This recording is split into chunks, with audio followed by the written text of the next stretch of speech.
Good evening and welcome to episode 126 of the HHH Racing Podcast. I'm your host, Howard Kravitz. Thanks for joining us tonight. We have a very exciting show. You can see it on my hat there. That's right, folks. It is time for Keeneland. Boy, we've been waiting a long time. I don't know if it feels like spring where you are. It's still pretty cold here in Chicago. We'll talk about the weather situation at Keeneland, but spring is definitely in the air in many parts throughout the country, especially in the Commonwealth of Kentucky at Lexington. Please make sure you subscribe right there on the bottom right side of the screen. Hit the notification bell. Hit that like button so we get a lot of people to watch the show. Of course, you can follow me on my name tag there below on Twitter at hkravitz, and of course on the scroll down below you can reach me through email hkravitzhorse at gmail.com. Got a lot of exciting things happening very quickly. Many promotions that a lot of you know about. You can look below the video player.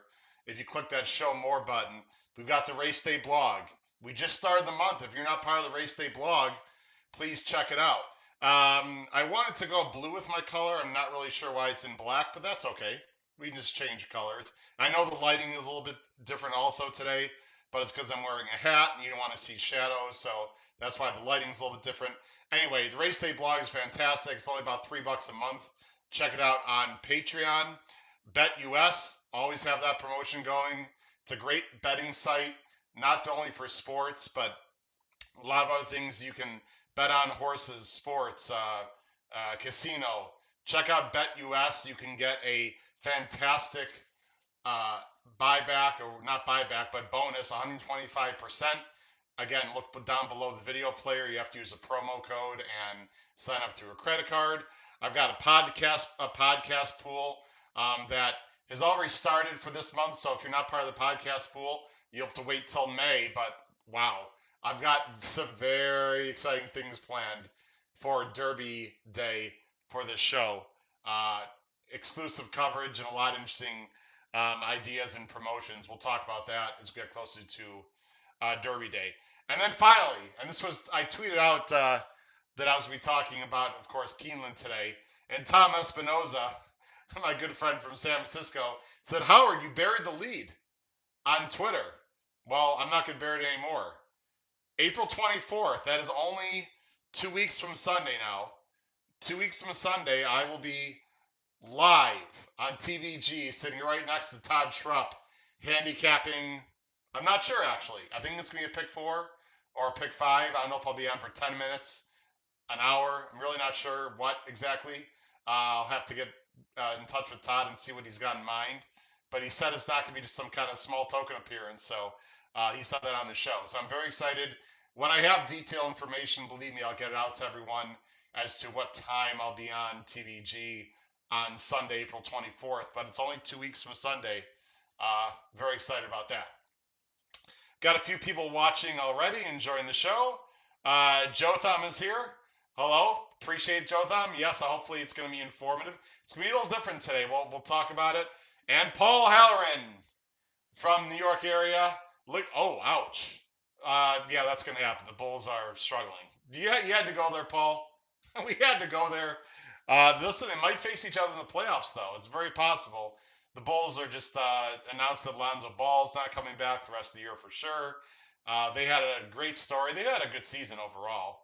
Just injuries have really hurt them, and sort of reality is setting in terms of how good they are. But yeah, the Bulls play the Celtics tonight, and probably the Celtics are probably going to win that one. Steven Vanderbrock. Steven, good evening. Thanks for joining the show. And High Risk is here. Oh, boy. Listen, we can have a whole other show about the NBA. The Lakers are just a freaking shit show this entire year. And frankly, I couldn't be happier. No disrespect, High Risk. Just not a fan of some of the players they have on the team. Anyway, we can talk NBA for a while. So here's what we're doing tonight, folks, because we're gonna handle this a little bit differently. I have no guest tonight, which is okay. We can't have great guests every night. I'm actually looking forward to just talking to you. So whether you're watching live, we got a lot of people watching right now. Please make sure you comment in the live chat. It's just me. Or please comment down below the video player. Also, of course, you can watch this show One more banner up. Let's put it up right now. You can listen to this show on Spotify, Apple Podcasts, and or Anchor. The listens have gone up and up. So if you're listening to me right now on Spotify, Apple Podcasts, or Anchor, welcome. I will say this is one of those shows you might want to switch over to my YouTube channel because it's going to be very sort of visual heavy and there's going to be a lot to talk about. So thank you for listening on Spotify, Apple Podcasts, or Anchor, but you might want to switch over to my YouTube channel to hear this show. So what are we doing today? Well, tonight we're going to be focusing on Keeneland. Now, what's going to happen is I'm going to talk a little bit about the Keeneland meet in general, very briefly.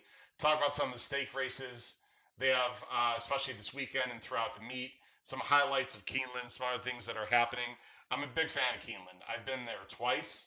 I'll be there for a third time coming up here in a few weeks. It's a fantastic track, and everything about Lexington is great. It's really for horse lovers. If you are a big horse racing fan and you love horses, you have to go to Lexington at some point if you've never been there. Keeneland is outstanding. Lexington is outstanding. Everything about it is great. And this card on Saturday, by the way, unbelievable. I mean, every opening weekend card at Keeneland is great. This one is no exception. We're going to focus on the pick five. I'm going to talk a little about Keeneland. I'm also going to do something I don't think I've done before on this show. I'm going to open up a race on Saturday outside of the pick five, and I'm going to walk everyone through how I handicap a race. Now, I do have a feature on my YouTube channel, which not everyone knows about because I created a segment at the very beginning, which has almost 5,000 views now, and I'll show it to you where it is, on how I handicap a race. Tonight I'm just going to go through a very brief version because people have asked me on Twitter, they've asked me on email, like, Howard, what's your process? What do you do recently? So I'm going to take everyone through a race literally from scratch, but we're only going to spend about 10 minutes on it. I'm going to tell you exactly how I look at a race. It's been very successful for me. If you're watching for the first time or many times and you're like, why should I listen to Howard? I think I have some very good ideas. I've been very successful, especially with live money tournaments lately. The podcast pool has been up and down. We've had some tough luck with the podcast pool and close calls. I'm confident that we're going to have a big score in the podcast pool very soon. But I've had success in the past, and I'd like to share some ideas and thoughts. And I'd love to hear your ideas and thoughts on how you handicap as well. So we're going to go through that also. So the first thing we're going to do, and by the way, one other thing you can see right there below, there it is right there. Look, Andy Serling will be with us tomorrow. Very excited. Andy Serling was with us last summer. He's going to make his second appearance on the HHH Racing Podcast tomorrow, Thursday, 8 p.m. as we go through the late pick five and the Wood Memorial at Aqueduct for their great card on Saturday. Because Saturday is just a great card in many places. So Andy Serling will join us tomorrow, Thursday, 8 p.m. Eastern. You definitely do not want to miss Mr. Serling.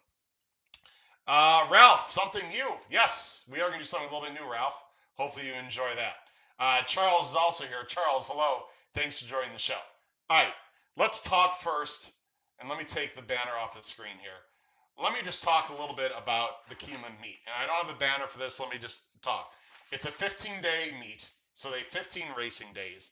The purses have gone up. The purses, well, that's actually, before we talk about the purses, let's talk about the stake racing.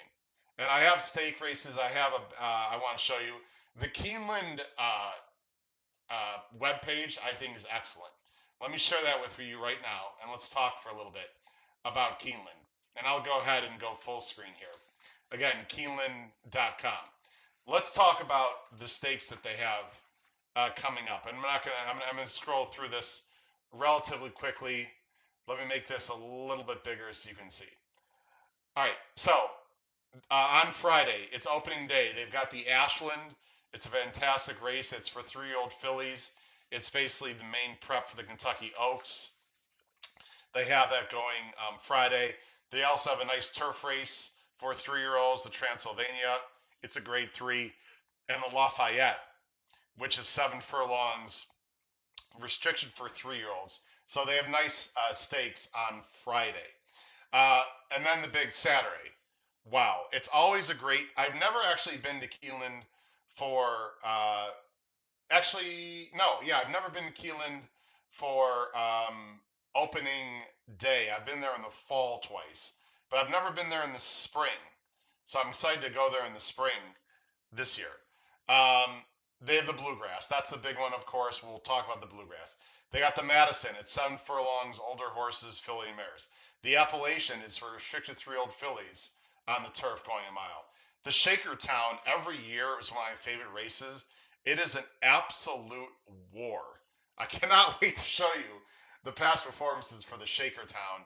5.5 furlongs on the turf. A horse named Golden Pal. Remember Golden Pal? Yeah, he's back. Won the Breeders' Cup last year. And then the Commonwealth, real nice race. A horse called Nashville. Remember Nashville? Super fast. He's back. 7 furlongs for older horses. They've got they have two stake races, one grade, one not on Sunday. Again, I'm not going to show you the whole thing. Then the following weekend, another great, you got the Maker's Mark Mile, fantastic race on turf on Friday. Then you got the Jenny Wiley, the Lexington, which is the last prep for the Kentucky Derby. You got a nice turf race. And then the weekend that I'm going to be at Lexington, they got another grade 3. That Saturday, they got the Elkhorn and the Ben Ali. They do not have any stake races on the 24th when I'll be on TV, but they'll have a very nice car. And then they got one more stake race on that Friday. So listen, they've got stake races everywhere. It's a fantastic group of races that you definitely want to get involved in. It's 15 race days. The purses have gone up. The main races, the main special weights start at 80,000, go up to 100,000. So the main races are anywhere between 80K to 100,000. The allowance races start at 110,000. Yeah, 110,000 and go up to 140,000. They're going to have $140,000 allowance races. Wow. You want to know why? Mainly they have slots like machines called historical racing machines that are sort of like slots that have generated a lot of money. The money is flowing in Kentucky. The purses are absolutely insane. Uh, every Almost every race day they start at 1 o'clock Eastern Standard Time. Uh, this Saturday, I believe they start at 12:30. Check your local time for that, but almost every time is 1 o'clock Eastern. They're off. They race Wednesday through Sunday. They are off on Easter a week from this Sunday, so no racing a week from this Sunday on the 17th. But generally speaking, 1 o'clock Eastern is first post.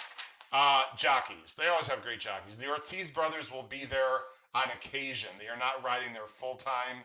They're mainly going to be there on big race days, pretty much on the weekends, I would say. We'll see the Ortiz brothers. Who's going to be there full time? You got Rosario. You have Saez, who just won the Gulfstream Meet jockey title. Flavian Pratt has officially moved out of the West Coast. He's going to be at Keeneland, and then he's moving his tack to New York permanently. But first he'll be at Keeneland. Tyler Gaffleone will be there. Florent Giroux will be there. And then there's some other jockeys. Raylo Gutierrez will be there. And he had a nice meet at Keeneland last year with some big prices. So look out for Raylu. And then you have your Kentucky regulars. You got Bobblehead, James Graham, Corey Lannery, Brian Hernandez. I mean, this jockey colony is just sick. Basically, every great jockey is going to be there. And I don't want to show disrespect to any jockeys that aren't, but if you're any name in this business and you ride a horse, you're going to be at Keeneland. One more comment I want to make before we get into handicapping a race, and then we'll talk about the pick five. The weather is going to be a big story. It is not going to be good. It's going to be cold. It's going to be windy. There's only a 50-50 chance for rain Friday and Saturday at Keeneland. So it's not going to be a washout kind of situation. They got a lot of rain, I believe, today. They got some rain yesterday. I'm hoping they're going to be on the turf on Saturday. Let's hope they're on the turf this entire weekend. The turf is not going to be firm this weekend. Absolutely no way. This is a completely different turf course, as you all should know, than Gulfstream.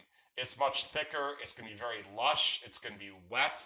It's going to play completely differently than has at Gulfstream and Santa Anita for that matter. So You really got to do your homework. It's going to play much closer to what Belmont usually plays or New York usually plays when it's not, 90 degrees and rock hard. Let's just hope they're on the turf. It wouldn't shock me if some of the non-stake races are taken off the turf and they keep the stake races on the turf. I'm totally guessing right now. That would not surprise me. Okay, what else? Don Allen's here. Don, there you go. The snow is so they just gonna get a little snow flurries possibly Saturday morning. Whoops, I just let me see if I can move around a little bit. I got a little blurry on me there. That happens once in a while. I'm gonna duck my head. Usually that helps. I know everyone's like, "What are you doing, Howard?" Okay. Well, we're gonna be a little blurry right now. Sorry about that, guys. There we go. Okay. Anyway, uh, few snow flurries possibly Saturday morning, but it's not going to be like snowing or all day or whatever. There's a chance of rain, and it's going to be windy and cold. But if you're not going to be there, who cares, right? I mean, what I care about most is the rain, really. If it's cold and windy, it's cold and windy, whatever. Although it's going to be brutal for people that are going to be there. I just don't want it to rain slash snow, whatever, so they can keep races on the turf. All right, here's what we're going to do. And again, so we haven't done this before on this show. Before I talk about a race, which literally I'm going to look at completely cold, that's out of the sequence, I'm going to tell you how I handicap. I want to show everyone where there is, if you're interested in seeing more detail on how I handicap. I'm going to just quickly share my YouTube channel, if I may. Here's my YouTube channel. If you go down, there's a lot of things I think people don't look at enough, but I have a lot of different categories. You see the upcoming live streams I'm actually on right now, of course. The first section you can see is my weekend previews and live streams. I've got Delphi stuff. And then if you look below that, I've got betting strategies. And you can see right here how I handicap a horse race. There's about 4.7 million people have viewed it. This is a 43-minute tutorial. The video is not as clear. That's when I was first doing it. It's a little more old school. It sounds fine. The sound and the video is not as good as I have now, but I think the content is absolutely excellent. If you've not watched this 43-minute tutorial, I'm going to selfishly recommend that you do, because I think it's very interesting to look at. So I'm going to give you a very, very short version of that. Here's what we're going to do. We're going to look at race 4. Let me go ahead. I want to share my screen again. Whoops, that's not what I want to do. Sorry. I'm going to share my screen. We're going to look at race 4, and we're going to do it relatively quickly. And I'm going to tell you how I handicap a horse race. So feel free to take some notes if you'd like, or if you disagree with everything I'm about to do, that's fine too. But I think you might find something interesting. We're going to look at race 4. I picked race 4 because it is a dirt race, so I know it's going to be on the dirt. And it's a nice allowance race, and it's a big field. So what I'm going to do here is I'm going to show you my process. And I'm going to take about 10 minutes. I'm going to go through this race as if I've never seen it before, which I really haven't looked at it very much at all, and tell you what I do. And feel free to comment on the live chat on what you like to do when you look at a horse race. So this is the Equibase. So we're going to look at race 4. This is the race before the pick 5. It actually does start the pick 6, though. So if you're going to play the pick 6, you might be interested. It's optional allowance. So this is optional optional claiming 80,000 N1X. You can see the field. We don't even have, this just came out, by the way. The PPs literally came out about an hour and a half ago. There's only one horse that's in for 80,000. You can see right there, it's the 7 Eli. It's a 12 horse field. We have no morning lines to look at. There's the horses. Let's go ahead and go right to the field here. If you just give me 1 second. I'm going to put that up on the screen so we can see that. Okay, so let's go to the PPs here now. And there we go. So here's the PPs, all right? Here's what I do. And I'm going to put myself on screen a little bit. Let me make this bigger. Let me make this even bigger than it is. There you go. And make this pretty big. Again, we have no morning lines right now. I'm also going to put myself on screen. So usually we have morning lines, of course, but we have no morning lines to look at, which I think is cool. Here's what I personally like to do. I'm going to make myself a little bit bigger at first.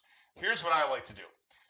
Uh, I use DRF pass performance, DRF, formulator, as all you know. Some people might use formulator. If I had formulator, I wouldn't have to do what I'm about to do.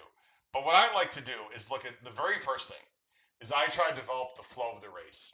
So obviously I know what the class of the race is, but I like to look at the race flow and try to figure that out. If you have DRF formulator, if you have Timeform US, it does it for you. So what I like to do is I look. You see this if you look at my pointer here.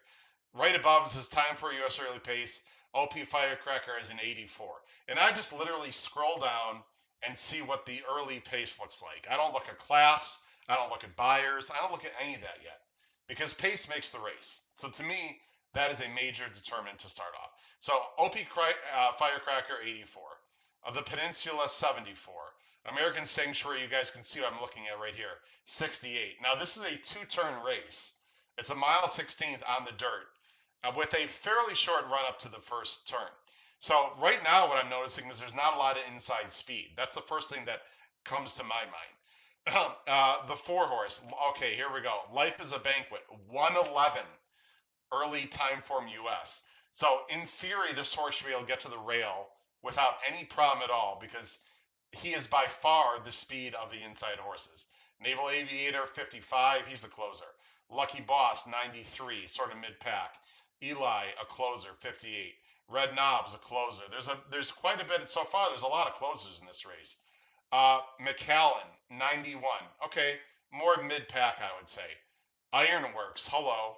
129 early Timeform US. This is clearly a speed horse for Pletcher. Cover Me Up, 107. I wouldn't say blazing speed, but you look at it, pretty fast horse, the 11. And then you have Gunfighter, 73, more of a stalker closer.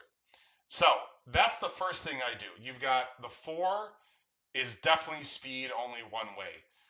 You've got the 10, pretty much speed only one way for the most part, although he did try to rate a little bit last time, but he's fast. And then Cover Me Up, who's also on the outside, who's pretty fast, 107. Let me put myself back, mainly full screen. I don't write anything down, but here's what I do in my head, ladies and gentlemen. I say to myself, okay, here's my rule. And I've read many handicapping books, and some of this is based off of handicapping books. Some of this is based off experience. Here's my rule. One load speed, look out. I don't care how talented they are. If you're lone speed on paper, you're dangerous, unless you are absolutely 30 points too slow. There is no lone speed in this race. So in my mind, I'm not saying it's going to be a pace duel, but I don't think there's lone speed in this race. If there's 2 horses that have a lot of early speed, you can still win wire to wire. One of those horses might not break great. One of those horses might not be sent. So again, one horse that can get to the early lead, look out. That is horrible for closers. 2 horses that have a big early Timeform US number. Okay, my favorite closers. Might not though. Someone could still wire the field. Here's the thing for me. You got 3 speed horses or more. Now you can start looking at closers having a legitimate shot to win. That's the very first thing I do, ladies and gentlemen, when I handicap a race. Race flow right there. Tell me what you think. I always see we have some comments. I love to hear your comments. There are many different figures you can look at. You can look at early Timeform US. And again, if you use Timeform US, they have like a map as they see how the race flow will develop. So depending on what speed figure or tool you use, you don't actually have to do what I just did. Some people don't like Timeform. There's a lot of other early pace and late pace figs you can look at. I prefer Timeform. I'm not saying there's a right or wrong there. Quick comments before we move on. We've got a comment from Ralph. He's just mentioning about the pick 5. It starts in the 5th. Correct. There's a pick 4 in the 6th. There's actually a second pick 5. Correct, Ralph, on Saturday that starts in the 7th.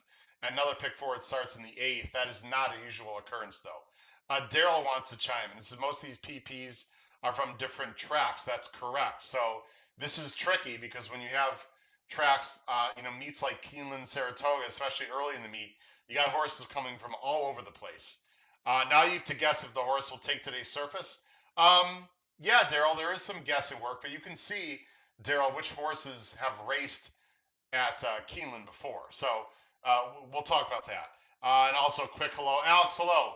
I don't recall seeing you before. Thanks for joining the show, Alex. Really appreciate it. So, let me finish with my early pace situation. So I see three horses that might need the lead or show speed. To me, this should be an honest pace. Is that going to favor closers, a front runner? Hard to say, but I think you will get an honest pace and someone could close. Okay, that's the first thing I do. Then, what do I do next? Now I start looking at speed figures and I look at class. So there is no buyer par. I'll take a look at it. OP Firecracker in general, and I go just back. Actually, I like to. You can go back more. I go back 12 lines here, and you can set that on your formulator. Anyway, OP Firecracker 60s. He's got a 74. The Peninsula looks very slow, 50s and 60s. It's probably an automatic toss. American Sanctuary in the 70s. Okay, we'll see what the other ones look like. Life is a Banquet has 180, won by 23 lengths at Delta. I'd be very dubious if this horse can class up, but okay, he's got an 80, fine. Naval Aviator. This is a horse for Brad Cox. He's got an 82 as a 2-year-old. My eyes are already starting to light up. I'll go ahead and put myself a little bit on screen here. To me, right away, Navy Aviator is probably a player in this race. Lucky Boss looks too slow at the moment. I got to do a little more research. He's off a layoff. Eli is in for 80,000. I don't like that at all. I hate the connections. This is probably an automatic toss. Red Knobs, also in the low 70s. Right now, I see a lot of horses that are in the 70s. I keep that in the back of my mind. Is definitely this is a possibility. Got to do more look into it. McCollin is a horse for Pletcher who just broke his maiden at Tampa with an 83. I'm sure I'll be using this horse one way or another. I got to look a little deeper into this horse. And then you got another horse for Pletcher. So this raises my eyebrows quite a bit. You got two for Pletcher. This horse has two high 70s buyers. I would definitely try to see. When I see Pletcher, I see, okay, one is Irad, one is Saez. Irad has been on both. He's choosing the 9. Okay, maybe I'd lean to the 9 a little bit because of that. Probably not. I also notice, I see that they're both worked at Palm Beach Downs, it looks like, on the same day, maybe together. I might want to check out some works if I can find some works. We're going to get into that in just a minute also. Cover Me Up has a very tough post with speed inside of him. Does have an 80. Gets Flavian. I like that. This is probably a tough situation for him. And then Gunfighter's got high 70s, low 80s. Seems very logical. I don't like the post, but it is Cox and Giroux. Brad Cox also has another in here, I believe. Let me see. Where was that? Yeah. He also has the 5 CJ Hernandez on, so I'd want to compare the 5 and the 12. Okay. Let me put myself bigger. So now I have some idea of the horses I want to use. The next thing I do, and hope you're enjoying listening to this, again, please feel free to comment. I see a question from Daryl and Don. I'll get to your comments in just a minute, Don and Daryl. Thank you for asking. Now I have to do deeper dives. And again, I don't want this show to go on for an hour and a half, so we're just going to take another 5 or 6 minutes. The next thing I do is I try to either watch replays and or works. So right now, the pace situation is a bit murky. It could be a speed horse winning. It could be a closer that wins. I'm not sure about that yet. But in terms of the horses that I would, definitely want to take a look at, I'm quick. OP Firecracker, I probably won't be looking too much deep in. I doubt he can win. The Peninsula will be a complete toss. American Sanctuary, I might use a little bit. I have to look into a few things. It is the second start off a layoff. Okay, maybe, but he's a closer. The race would have to fall apart. Is he a very good closer? That's something I'd have to ask myself. Life is a Banquet, to me, is probably going to be a toss. I know he got an 80, but that was a Delta going 7 furlongs. This is a much, much tougher field. I'm probably going to be tossing Life as a Banquet or using very, very defensively. There's no reason for me to watch the replay. He wired the field at Delta. There's not much to say. What I could do, and let me put myself full, is I could look at that field. So I go to Delta and I look at the buyer figs. Look at the buyer figures of the horses coming out of that race. 30s, 50s. I mean, this is an awful field. No disrespect to any of these horses. Okay. And in the next race, one got a 38, one got a 26. I mean, this was an awful race, people. An awful race. This is like a grade one race that this four is facing now. So you got to look at these things. That's pretty much a toss for me. Let's talk about the Cox horses. You got Naval Aviator, the 5, and you have Gunfighter, the 12. The first thing I would do is take a look at the jockeys. Now, Brad Cox, and again, this is why I like Formulator. I can see what he is with the jockey. So with CJ Hernandez, this is in the last 5 years now. Last 5 years, whoops, I didn't want to do that. Last 5 years with CJ Hernandez, you can see he's good. He's 22%. That's excellent with an ROI. But what you're going to notice here, let's go to see what he is at Keeneland. So I can customize more, and I can go to the track and see what is he in the last 5 years at Keeneland. And I apply, and it's thinking, and look, nothing. That's not a mistake. CJ Hernandez has never ridden a horse of Brad Cox at Keeneland. Now, that to me is a bit of a red flag. Maybe CJ Hernandez has not ridden at Keeneland very much, fine, but I would wonder about that. Now, let's go down and look at Brad Cox with Floron Drew. Now, they just won with Cyberknife. I'm sure these stats are going to be excellent. But let's just take a look at it just as a good exercise. In the last, again, this is the last 5 years, and I could change that too.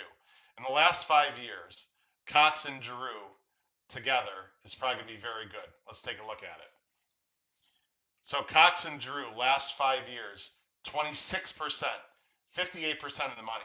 But here's, and I'm assuming he's going to have a lot of starts. Let's see what he is with him at Keeneland specifically. I apply that, and we go to Keeneland. I'm sure he's going to have a lot of rides. Oh, yeah. Hello. 164 starts the last 5 years. Drew and Cox, 30% on the win end. 59% in the money? What? Cox and Drew, 59% in the money. Okay. So let me go back. Sorry, let me go back to the formula here. All right, guys, just on that alone, I have to say, and I would obviously look at works and some other things. Gunfighter's working well. I'm not going to show the replay. If we had more time, maybe I would show the replay. It says he was 5 wide on the second turn. I would probably watch that. I'm not watching that right now. Naval Aviator did get an 82. I would probably use both of them when I put myself back on screen. I'd probably use both the 5 and the 12, but I'd be leaning to the 12. I'd probably use the 12 as an A, and I'd probably use the 5 as a B, just based off of that information. There is one other thing that I'd like to look at, because I think this is important. Let's take a look at the Pletcher horses here. You've got 2 of them. You got McCollin and you have Ironworks. So I'd probably, again, watch some replays. What I noticed here with McCollin, ladies and gentlemen, who's Triple Crown nominated, is he broke his main at Tampa. That's fine. I'd probably take a look at the race, see what kind of race it is. Broke from the rail. If you can see here, at the half mile call, the horses that finished 1, 2, 3 were 4, 2, 1. So the race pretty much held together. McCollin probably got a very nice trip. I could watch the replay.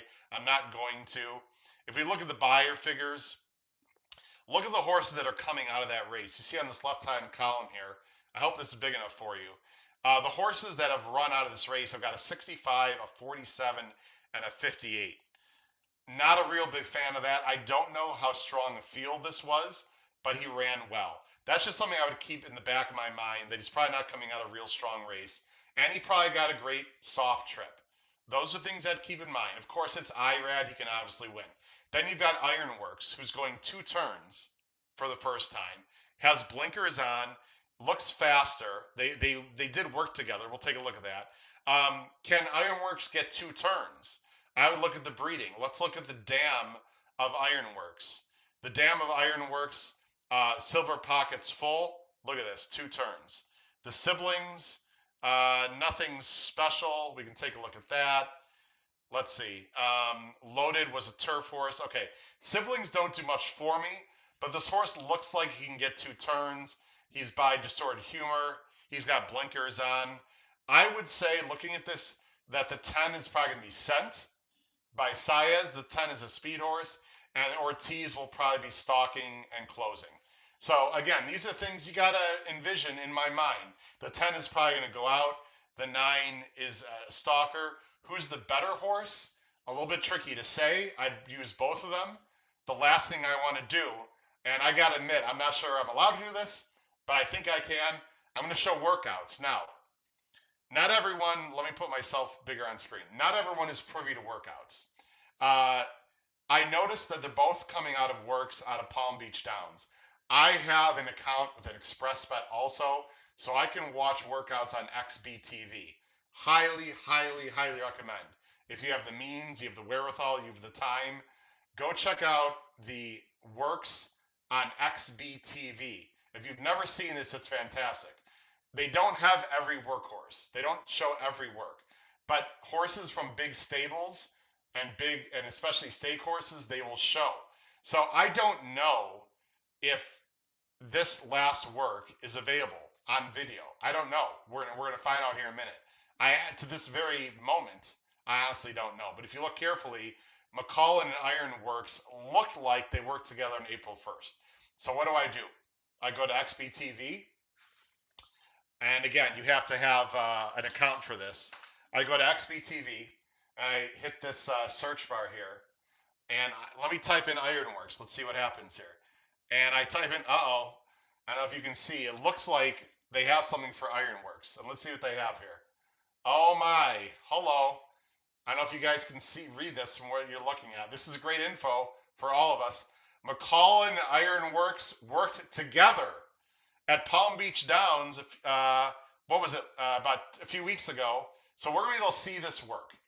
Now this is great. So let's see. Let's see if we glean anything from this work. I click that on. Okay, I'm going to go full screen here. And you can see McCullen is on the outside, Ironworks is on the inside. We're not going to show the whole work. Let me fast forward a little bit. And I'm going to go from here. Now let's see what happens here. They both work the same time. You see this? Ironworks is on the inside. McCullen is on the outside. This is the first time that I've seen this, honestly, folks. So let's take a look at it. I look at the hands. Look at the hands very carefully. It looks like the jock on McCullen, you can see his hands. He's asking a little bit, and it looks like Ironworks is sitting a little more. Let me just watch a little more. Again, about even. It looks like to me McCullen on the outside is working a little bit harder. I mean, look at the hands. He's not really moving much on Ironworks. Okay, now let's not over yet. Let's watch what happens. Now they're both sort of asking. It looked like, look at McCullen just got some taps on the whip. Meanwhile, Ironworks is handridden. Let's just see what happens here through the turn. Looks like Ironworks has got the best of them on the gallop out. Okay, now I'll let it run a little more. Okay, there you go. So, what do you glean from that, right? I mean, there's a lot of, it's, you know, the beauty's in the eye of the beholder. Let me put myself back on screen. I would say personally, they're about even ability in that work, but I like Ironworks more. I think McCullen's jockey was asking a little more. I like that Ironworks worked out a little bit in front of him. How much does that matter? That's up to you. But I think it's worth looking at, and I have been very good in general with, you know, looking at the visual portion of my handicapping. I think it matters. To me, Ironworks might be a slightly better animal, not by a lot, but that work, I would say Ironworks was better. Tell me what you think below the video player. How do you feel about that, etc.? Okay. So, now that I've looked at all that, and we're going to get into the pick 5 right now, just a second here. Here's what I would say about this race in general. And again, I've not done my ABCs. Folks, I'm just looking at this race literally the first time. Right now, I'd say there's a pretty fair pace. I think the best speed horse is Ironworks. Ironworks would be an A for me, for sure. I think the 12 Gunfighter, even though it's a bad post, he'd be an A for me. And again, we have absolutely zero morning lines right now. So the 10 would be an A, the 12 would be an A. The 9, would be an A/B. I'd have to see how my ticket constructs, a few other things. I think there is enough speed, but it seems to me he probably got a bit of a softer trip, and I'm not sure he's as good as Ironworks, but he's a definite use. I would definitely use the 5 also, even though it's CJ Hernandez, but he's a good jockey for Cox. This would probably a B as in boy for me. And then those are probably all the A's and B's. I might throw American Sanctuary in there for Chris Davis as a C, but I think there's better closers in the race. I probably wouldn't use Life as a banquet at all, or maybe a C, very defensively. Um, Again, there's more, you know, replays I'd have to watch that we don't have time for right now. Maybe Red Knobs is a seahorse for Dale Romans. Cover Me Up, B or C, probably a C. But that's how I see this race. I don't think I'd use OP Firecracker. He looks like more of a sin horse to me.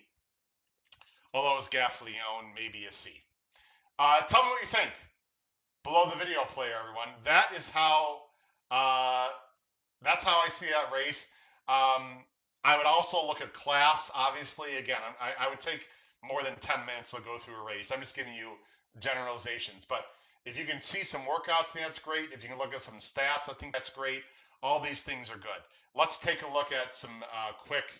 Let me put myself back on screen. Let's take a look at some comments here. Question from Daryl. Do I look at the stats for the owners? Not often. Not often, Daryl. I don't look at the owners very often. To me, it's more about the trainers. Paul Crispin. Not sure if I know. Trip Notes Pro free. I believe so. Let's talk about that, Paul. Let me bring this on the screen here. If you go to the Keeneland website and you click on racing, you go to racing and you go to handy. Let me go to racing here. Again, this is the Keeneland website, and you on the right side you can go to wagering, and there's Trip Note Pros. You can look at that, Paul, if you want to take a look at that. Let me take you off the screen here. If you go to wagering information,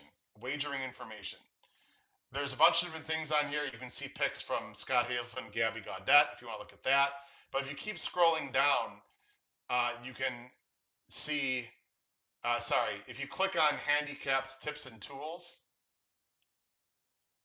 there are workout comments. These are workouts at Keeneland. You can click view recent, and you can see workouts. You can just click a date, and you can see workouts. Here's comments from the workouts today, this morning at Keeneland, if you want to look at some workouts and notes on our horses worked out at Keeneland. You can also pick out dates. Let's say I want to pick out maybe the works on Saturday, and you hit apply. And they don't have every single work, but they do have comments and notes on some horses. By the way, Volcanic is running in the Bluegrass. Anyway, so I just want to point that out. Again, that is underneath. Let me back up. Again, you can go to handicapping tips and tools. It's under the racing and under the wagering information. So anyway, there's some things you can look at there as well. A few other quick questions. Christine, thanks for being here. Richard, thank you for joining the show. Again, I believe you're a new viewer. I've not seen you before. Appreciate it. Can I check what posts win most at a mile of 16th? Yes, you can. I'm not going to do that right now, Richard, because I'm not exactly sure where it is. But look in that information, Richard. I know it's inside posts. Let me put myself back on screen. Richard, I know it's the inside post for sure. You want to be more towards the inside, going 2 turns at Keeneland for sure. Big Stick, I believe using the class rating my homework a little more than I do. I do think it's important. No, Big Stick, it's definitely important. I mean, I just talked about the main breaker at Delta, right? I mean, that doesn't mean as much. I definitely look at class and where they're coming from. No question, Big Stick. It is definitely important. Again, guys, I'm just giving you my very brief synopsis. Watch my tutorial on my YouTube channel. It's 45 minutes. I think it's excellent. Again, the sound quality and the video quality isn't quite as good. I did that maybe a month into my YouTube channel over a year ago. But I would check that out. Big Sick, thank you for commenting. Appreciate that. All right, ladies and gentlemen, let's get into. I know I'm doing a lot of switching here. Let's get into the pick five. Let's do that next. Again, feel free to have any questions. I'm going to go through a little quicker through the pick five than I normally do because I do not have a guest. And frankly, sorry to put myself bigger here. I want to be honest to everyone. This was pretty rapid fire handicapping today. I had to do more research. The PPs, at least I just saw them literally an hour and a half ago. I spent less time on the PPs for this show than normal. I'm not saying I'm going to be completely wrong. I hope I'm going to be right. I did look in some replays. I looked at stuff. A lot of these horses, frankly, I already know because we're going to look at 5 stake races. So again, just want to point that out to anyone. All right, ladies and gentlemen, let me put my banners up here. Let's go to race 5. As we already mentioned, and I'm just going to put banners here. And again, I'm not sure why it's black, but that's okay. We can go a different color. Race 5. It starts the pick 5 in race 5, like we just said here. And it is, let me go to the show Equibase here so we can see the field. And there we go. All right, it's the Commonwealth. It's a grade 3. It's 7 furlongs. It's for older horses. It starts at approximately 2:45 Eastern time. There's the field. There's a lot of horses in here that you've probably heard of before. I see Nashville, Long Range Toddy, Maniwa, Endorsed, Prevalence, Obesos. Great field. I am going 10-5-11 in this race. Let me refresh here. Okay. I am going with the 10 in this race on top, and that is Prevalence. I've always liked Prevalence. Remember when he won his maiden last year, he was like a Kentucky Derby buzz horse. People were going crazy when Prevalence won. I think Prevalence was actually put into the Derby future pool right away. And by the way, speaking of which, I think we need to talk about that. We'll wait for the Derby pool when we talk about the Bluegrass. Anyway, he was not good at the end of last year in the Pate Mile. He was awful. Came back and ran okay. But last time, and I'm not going to show the replay, he was fantastic. Got a 99 buyer. He's been working very well since. I'll tell you what I really like, and someone commented earlier, Howard, we don't know how they're going to run over the track. So Prevalence has not run at Keeneland. However, I do like that he has a bullet work. It's only 3 furlongs, but Prevalence has worked over the track. Let me go full screen. Prevalence has worked over the track. You can see it right here. I like that a lot. I just like that he's gotten a hold of the surface and they've worked him over. There's not a ton of early speed. I think he's going to sit off of Nashville. I think he's got a chance if he can continue to improve. The favorite, I assume, is going to be Nashville. When this horse is right, he is super fast. You can see he was awesome last year. Maybe he didn't like Oaklawn. I don't know. But he ran a huge number at Fairgrounds of 108 and 3. However, he might be better going 6. This is 7 furlongs. We'll see. I think he's better going 6. He's the clear speed of the speed. He could easily wire the field. I'm dubious, though. He's not consistent. He was awesome at Keeneland last year, though. So that's a bonus, obviously. I don't know. I'm a little bit worried about the distance with him. I think Prevalence is going to get first run. If Prevalence is continuing to be good, I think he's got a big shot. The other horse I like, and I've always liked this horse, anyone who knows me knows I'm a fan of this horse. He was my long shot in the Derby last year. I like the turn back here. He might have to come from too far back, but I don't think this horse is I think he's going to be great going a mile. I'm interested to see how he does going 7 furlongs. This is a fascinating horse. If they go fast early, I think this is the closer you want. He's an honest horse. I like the outside post. He might come too far back, but I think Obesos is very interesting in this spot. I'm going 10-5-11. Again, I don't see a ton of early speed.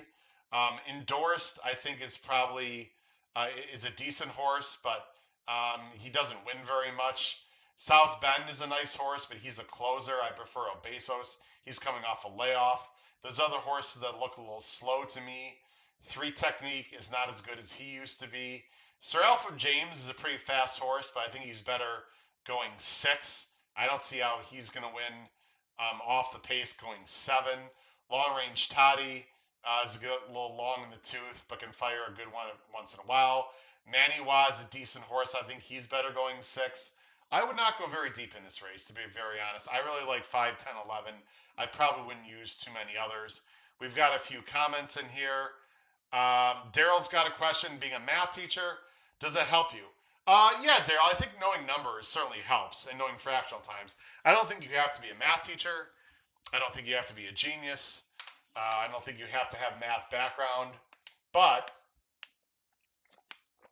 I think it helps.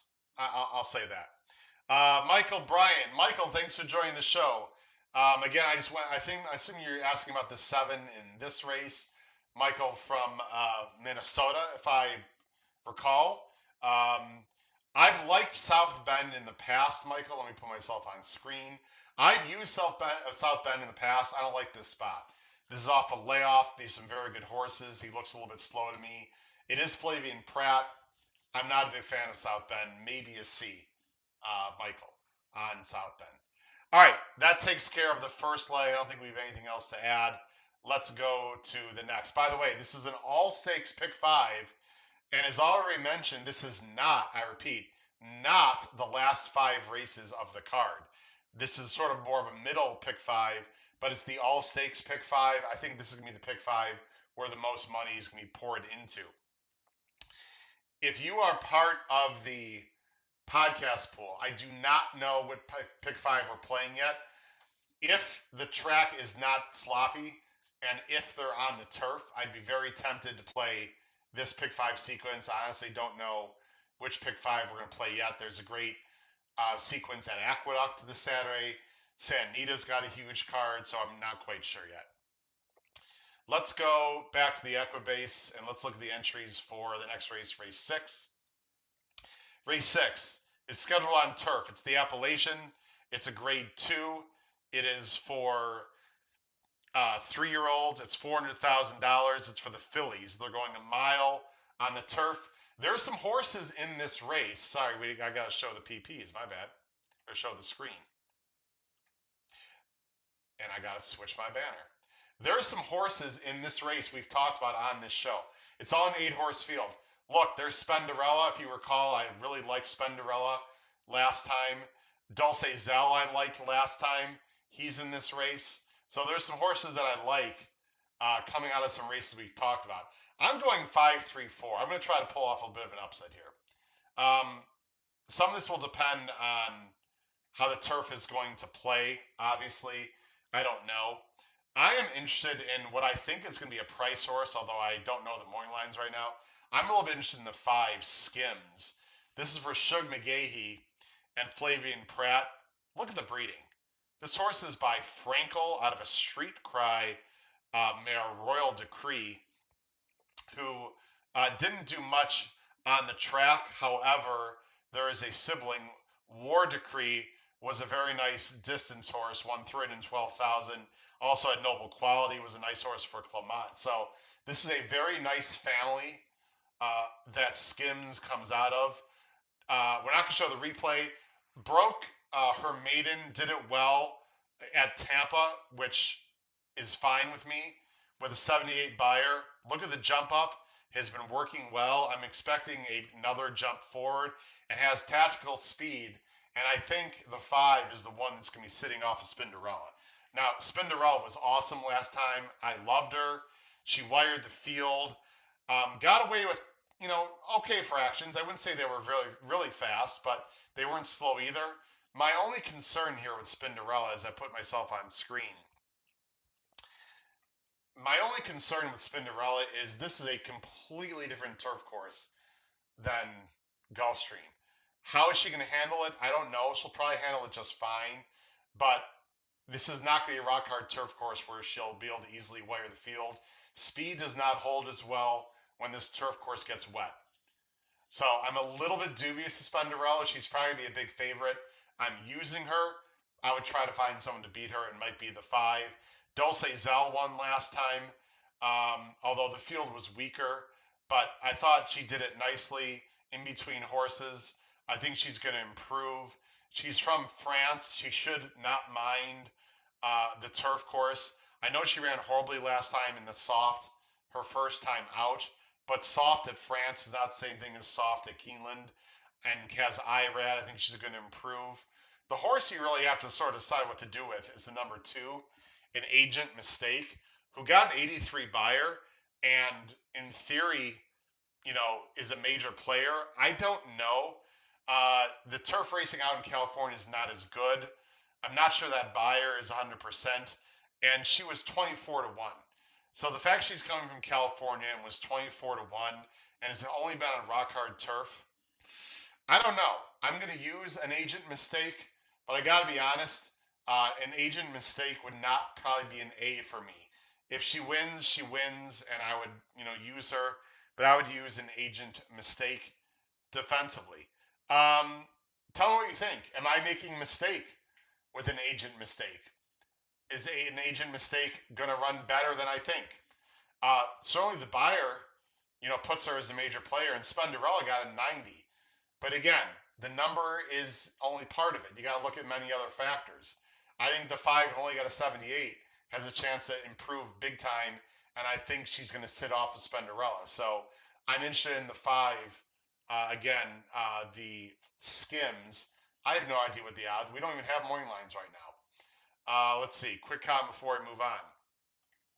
Don, do I favor Euros on the turf? It's soft or yielding. Generally speaking, Don, yes. Now, what everyone needs to understand is some of the reasons why these Euros are coming to the United States is to get firmer ground. So not every Euro turf horse wants it wet. In fact, a lot of them want it dry.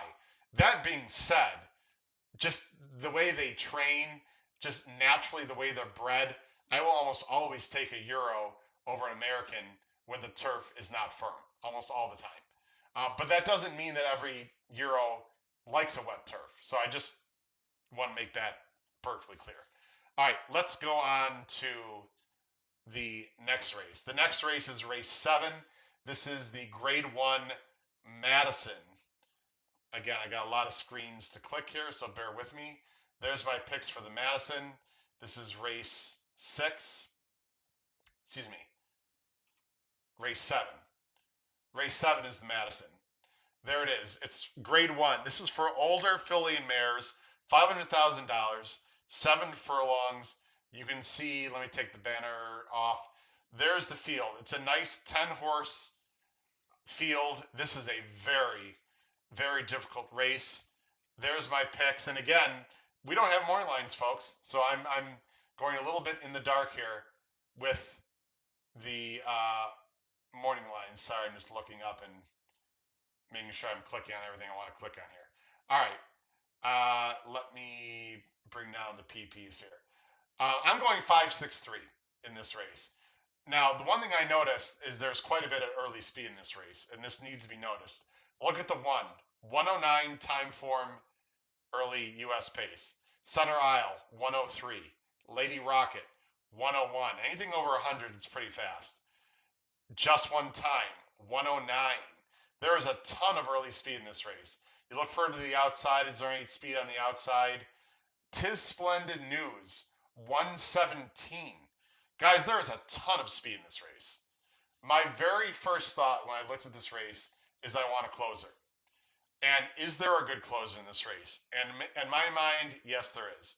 Belle's the one who I don't think will be the favorite in this race, is coming off a layoff. She's 6 years old. I'm not sure I like those two things, but she's 6 for 7 at Keeneland. She can do well off layoffs. Look last year, she ran in this race, the Madison, and just barely lost 3/4 of lengths to Kamari, who's in this race. She can run well off layoffs. She's been working very well. Is she the same horse as she was last year? I don't know. She's a year older. Maybe not. To me, she's by far the best closer in the race. I want a closer. Belle's the one who's going to be an A for me. Kamari. This horse has driven me crazy. I've bet her sometimes When I don't bet her, she wins. I've tried to beat her many times. I'm using her as an A. She is 2 for 2 at Keeneland. It's Wesley Ward. She doesn't have to be on the lead. She can sit right off it. She has a prep at Gulfstream. I like that. She's got some works at Keeneland. You know she likes the track. She's very logical. Kamari, I'm going to use also in second place as an A. And in third, I would go with the 3, Lady Rocket. A real nice horse for Brad Cox and with 10 Strike Racing, who last week I had Marshall Graham. They're very excited about this horse. He is the managing partner of 10 Strike Racing along with Clay Sanders. She's been working well. He's very excited about Lady Rocket. This is a very tough spot. I mean, this is almost like a Breeders' Cup kind of race. There's some very nice ladies in this race. I'm not sure. I mean, she got a 107, but she basically wired a somewhat weak field. I don't like the pace situation for her. She's off a layoff. It's a tough field. No disrespect whatsoever to Marshall Graham if you watch this show. I'll be cheering for you. I'm not sure I like her on top. She's going to have to run really, really well. It's a tough field. I'm using Lady Rocket in third in this race. We got a few comments here. Race 7 is a horse race. Yeah, Charles, it's an unbelievable race. You got to try to beat Kamari. Good luck with that. I've tried to beat Kamari before. Michael Bryant asked about the 9. The 9 in this race is Calypso. I'm glad you brought up the 9, actually, Michael, because I'm going to put myself, well, now I'm going to put myself on screen. I don't like Calypso at all, Michael. Not even a little bit. I hated Calypso in the La Brea. When she went at 9-1, I mean, there was a lot of things that happened in that race. She only got an 81 buyer. I think she's slow. Now, last time in Santa Monica, she got a 94, which might fit here. She got a perfect trip, did no real running in that race, in my opinion. You will notice now that she used to be trained by Baffert, now Asmussen, and she's been working steadily. So maybe she's going to improve. She's going to have to improve a lot, in my opinion. I do not like Calypso at all in this spot. I would use many in this race. I would not use the 1 at all. I would use the 2 defensively. I think she's a nice horse. Again, very tough spot. I'd use Lady Rocket defensively. Nice horse, tough spot. Just one time. I was against her last time, but she was the favorite and won. I don't know what to do with just one time. And Jothan asked about Irad and Cox. This is Cox and Pratt. She ran very well last time. I'm going to use her defensively. I'm going to use her as a B. I would not be surprised if she won, though. I like the 4. I think she's improving. I don't like the 7. I don't like the 8. I don't like the 9. I don't like the 10. I think Wesley's going to send this horse, and Kamari's going to sit right off. That is all.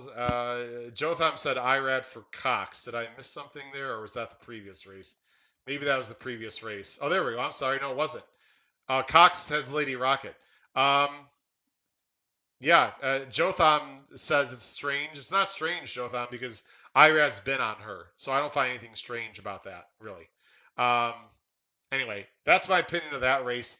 This is an absolute war. This is a fantastic race. So it's going to be fun to see what happens there.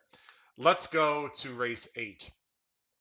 This is the second to last race of the pick 5. This race, I love this race every year. This race is absolutely ridiculous. I'll show my picks here in just a second. It's the Shakertown. It's grade 2. This is on the turf. Now, it's scheduled for the turf. All my handicapping that you're going to see, folks, is going to assume it's on the turf on Saturday. They're going 5.5 furlongs, grade 2. It's a big field. It's a field of 11. You got some monsters in this race, including the big monster, Golden Pal, who is fantastic, won the Breeders' Cup Sprint Turf last year. Let's take a look at the PPs, and also we'll look at my picks as well. And this is race 8. Guys, I have to go. Well, first of all, as we scroll through the field, there's not a ton of early speed. Sometimes in this race, there's like crazy early speed. I don't see crazy speed lining up in here. Chess Master from the inside is fast, and he's going to go. I'm not sure how good he is. Natural Power, a closer. Barraza is a really nice horse right now from California, more mid pack. Diamond Oops is I've always loved this horse. I think he's better as a turf horse. Maybe he's regressing. He's back on turf. Gary Giacchi I won with last year at Kentucky Downs. Has a prep. He's going to run better here. The Learjet won a grade 2 last time. Cowan is a decent horse. Johnny Unleashed is fast, but probably not as talented. Filo de Arania, very interesting horse off the layoff for Cassie. There's Golden Pal, 5 for 8. And then you got Just Might, a very, very fast horse early who is in good form. Had a big winning streak that lost last time. Golden Pal, I know he hasn't raced since November, guys and ladies. He's just really, really damn good. Um, does he need the lead? I don't know, but he always just seems to get the lead.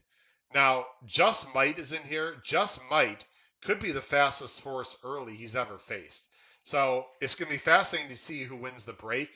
If Golden Pal has to battle all the way with Just Might, Golden Pal might be in trouble. But I'm going to put Golden Pal on top, even off the layoff. The layoff doesn't bother me. He's just a fantastic horse. I have nothing negative to say. The horse I'd be interested to come from behind and win would be the 3 Barraza. Again, I'm not a huge fan of these turf horses coming from California, but he is really good. He's won very, very easily. He is as sharp as can be. Can he run on off turf? I have absolutely no idea if he can handle turf that hasn't given it. If he's in the race, I'm going to assume yes. I am a bit dubious about that. The horse I'm going with second is going to be a long shot in this race. I've always been a fan of Diamond Oops. I think Diamond Oops is a really nice horse. If you watch TVG, you know that Andy B. and Cone, who does the some work for TVG, of course, she's part of the Bean Cone stable here with Patrick Bean Cone as the trainer. Loves Diamond Oops. This is her favorite sort of animal or favorite pet. But Diamond Oops is a really nice horse. And she's run well, excuse me, he's run well at Keeneland. Look at what he did here, a 95 and 98 the last 2 times on turf. I've used him before. Look what happened in 2020. Won a turf sprint at 4-1 from the rail. I still think he has talent. I think there's speed in the race. He can. He doesn't mind. This turf was good that day. He can run on turf that's not firm. He's got Giroux. Maybe he's not quite as good as he used to be. Diamond Oops would be a long shot to me on Saturday if they're on the turf. I'm fascinated with Diamond Oops. I think he's got a shot. But there's a lot in this horse you got. There's a lot in this race you'd have to use. I would not use the 1. I would not use the 2. I'm not sure about the distance and the class for the 2. I would definitely use the 3, 4. I'd use the 5 defensively for sure. I'd use the 6 defensively. Even though he's off the layoff, I respect Brendan Walsh. I probably would not use the 7 or the 8. I'd use the 9, who's coming off a long layoff, but it's Cassie. This horse has been working well. The 9 is an interesting horse. It's a tough race. And I'd probably use the 11 also in case somehow he outbreaks the 10, Golden Pal. But Just Might's been beating up on inferior company at the fairgrounds. This is a much tougher spot. That's how I view that race. Let's see what we got here. Jimmy, Golden Pal by 5? Whoa. I don't know about that, Jimmy. Golden Pal by 5. But he can win.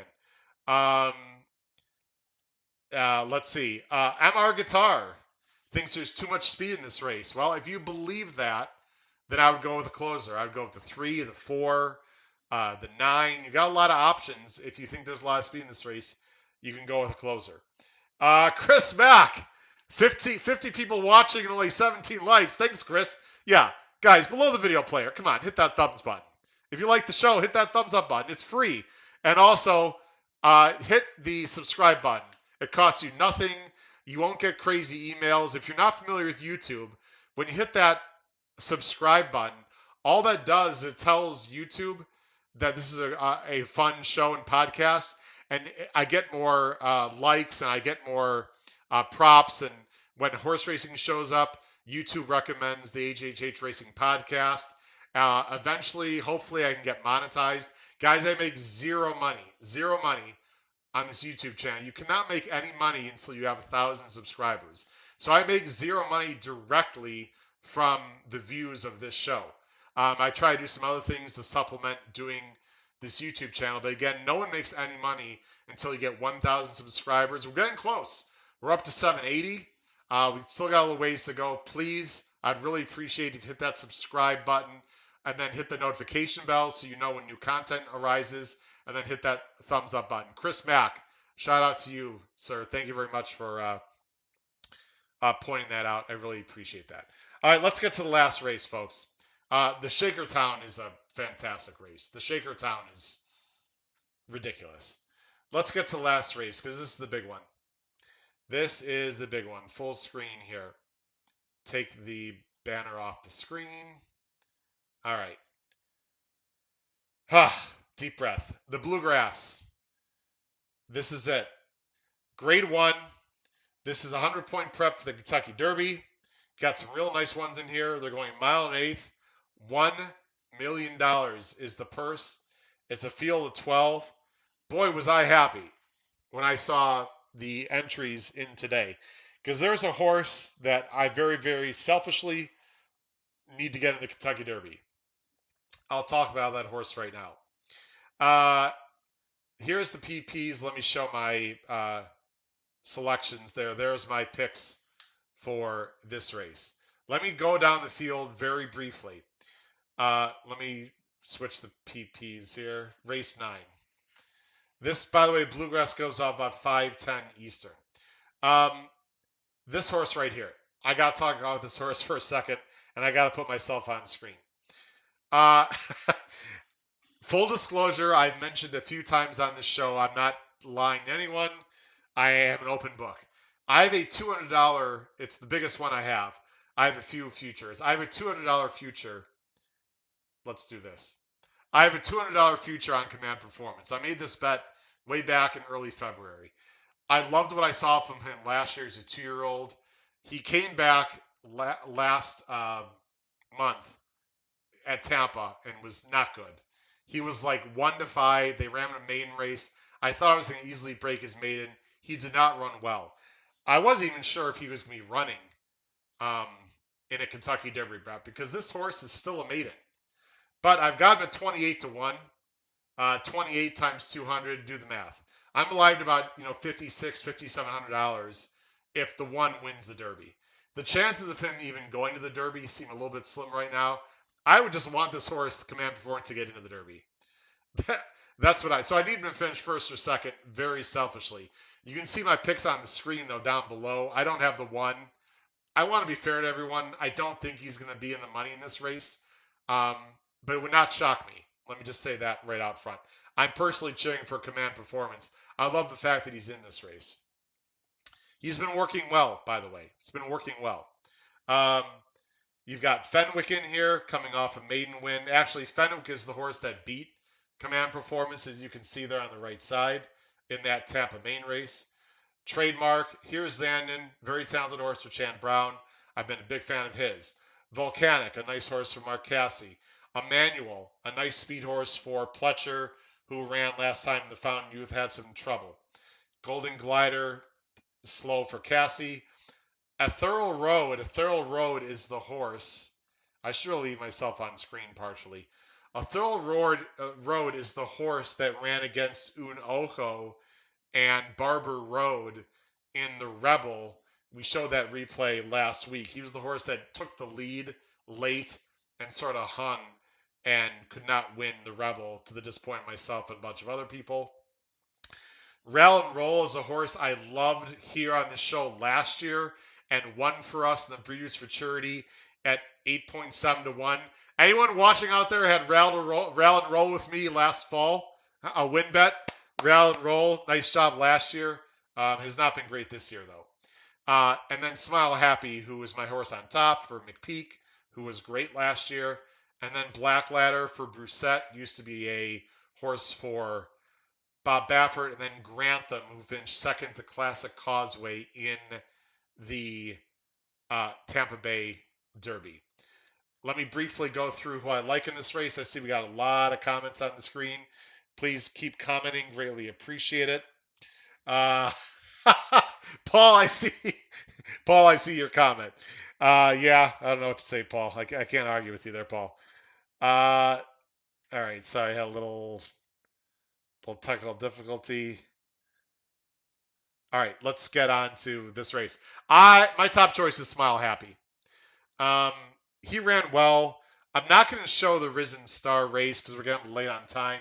He had some trouble in the Risen Star race, which I think is the best prep of any Kentucky Derby prep this year.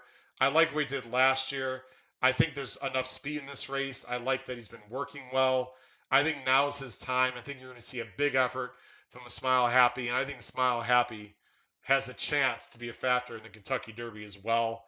I think he's got a big shot in this race. I like Smile Happy on top. The other horse I like in this race is Zandon. I've always been impressed with him.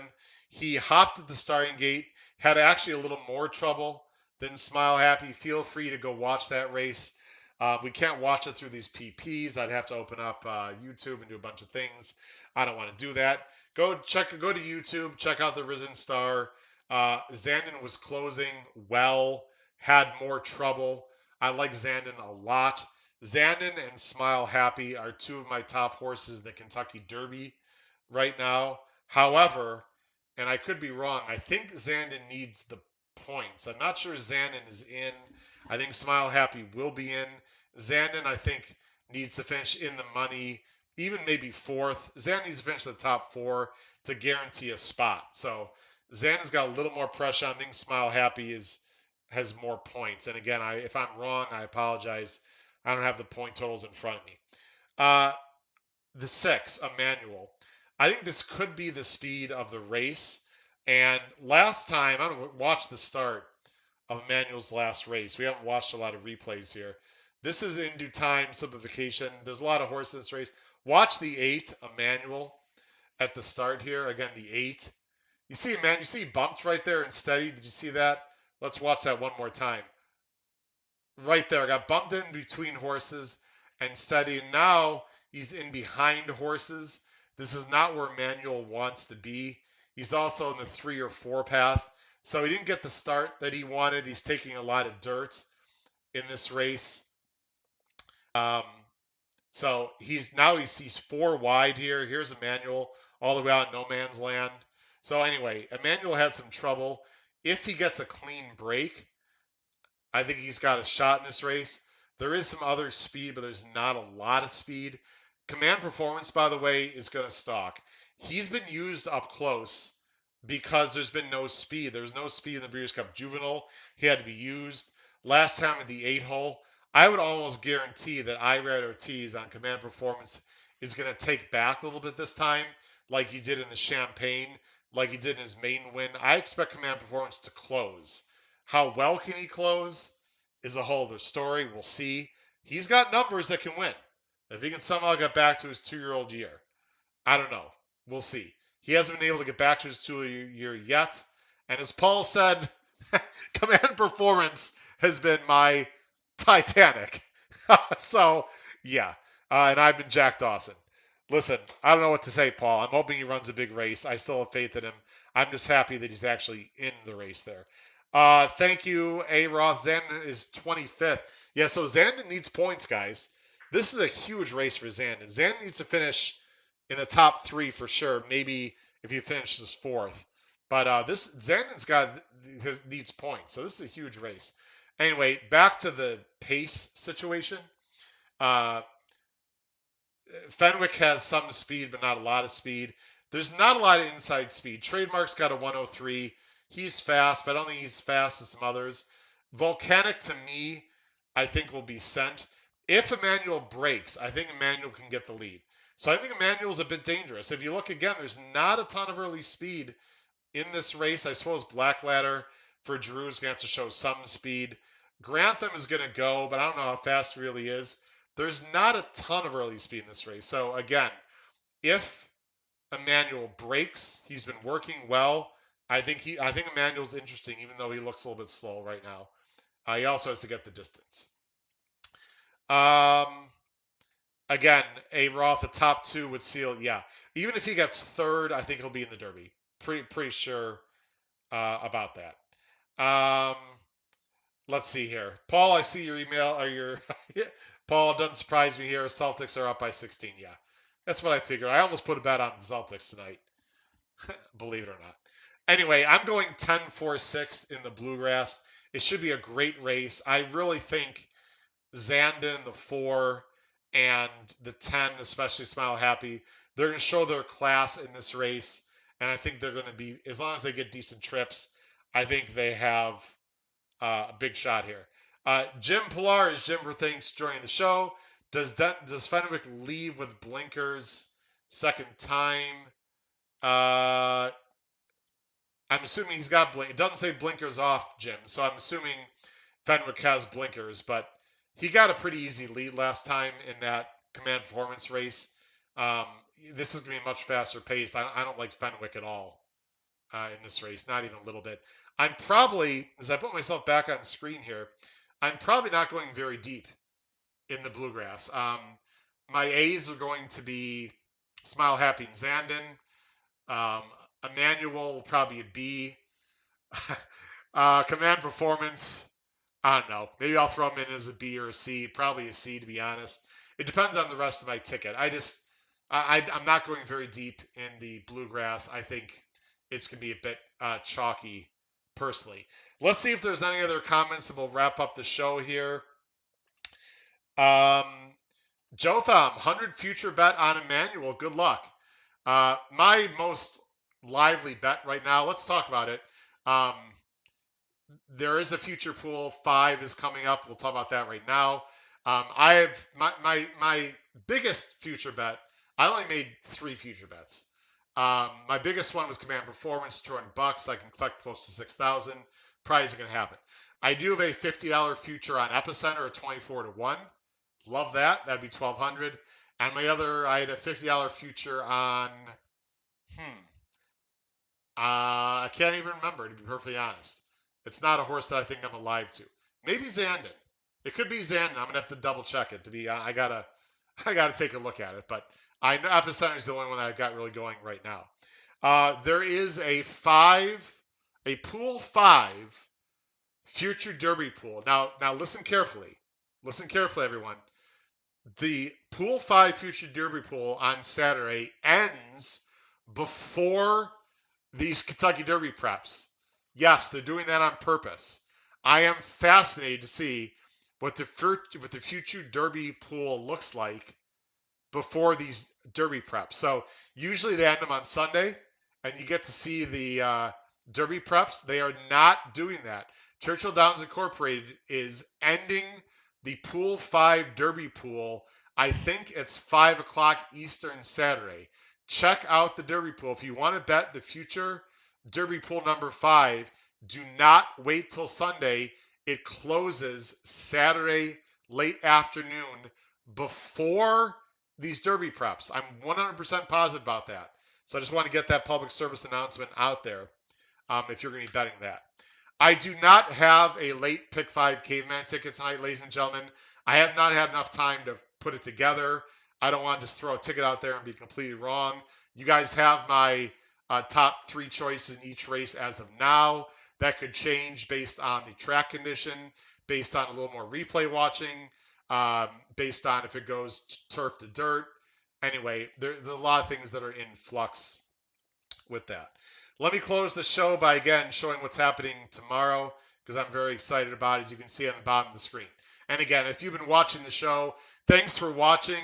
If you didn't start watching the show until a little bit in, about 25 minutes into the show, I talked about race 4 and actually discussed how I handicap a race in general. So if you go to about the 25-minute mark of the replay of the show, you'll see me talk about race 4, but more specifically, how I handicap a race. You might find that interesting. Again, tomorrow, Thursday evening, 8 o'clock Eastern, Andy Serling the great Andy Sterling, will be here as we will go into detail into the late pick 5 at Aqueduct on Saturday with the Wood Memorial. And then, of course, you also have the Santa Anita Derby on Saturday. You got the Masters this weekend. Wow. This is one of my favorite weeks of the year.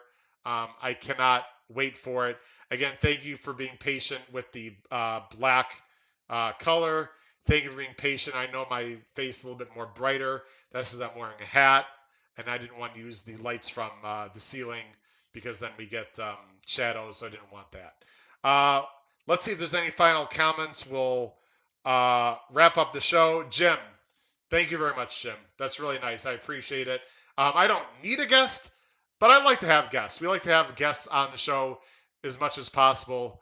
I think that adds the flavor. But Jim, I really do appreciate it. By the way, Jim has been a guest. How about a round of applause for Jim if you watched our live show last week? And also, please comment down below the video player. Are you enjoying the live shows? We've had 2 live shows. We had a live show for Dubai. We had a live show last Saturday. I need guests, folks. I'm not going to do a live show just for me. And I sent out an email. Don't be afraid to come on. You don't have to be an expert. Don't be nervous. If you want to be a guest on my live show, you don't have to be an expert. Down below the video player, send a message. Say, Howard, I'd like to be a live guest. Or email, say, Howard, I'd love to be a live guest on your show. Guys, I'm open to just about anyone as long as you're appropriate, you like to have fun, you like horse racing, you've got some knowledge. I'd love to have you on, even if you've never been on YouTube. Don't be nervous. It's fun. It's relaxed.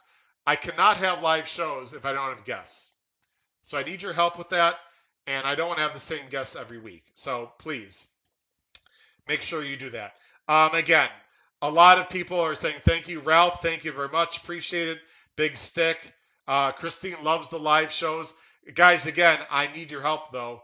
I need more guests and viewers who want to come on. When I say guests, I don't mean famous people. I mean just viewers like yourself, or I'm not famous, just like me. I need people to come on because I'm not going to talk for 2 hours straight.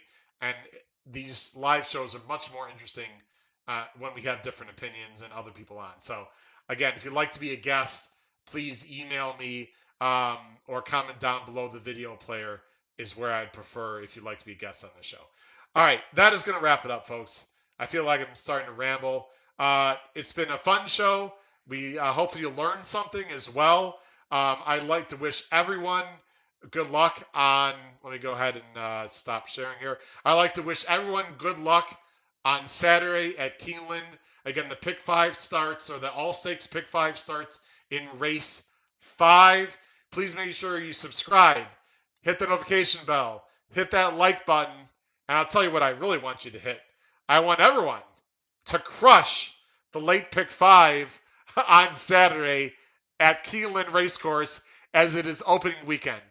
I've been Howard Kravitz. This has been episode 126 of the HHH Racing Podcast. Please join me tomorrow, Thursday night, 8 p.m. Eastern, with Andy Serling for talk about the Wood Memorial and Aqueduct for these Saturday's races. Take care, everyone. Have a great evening.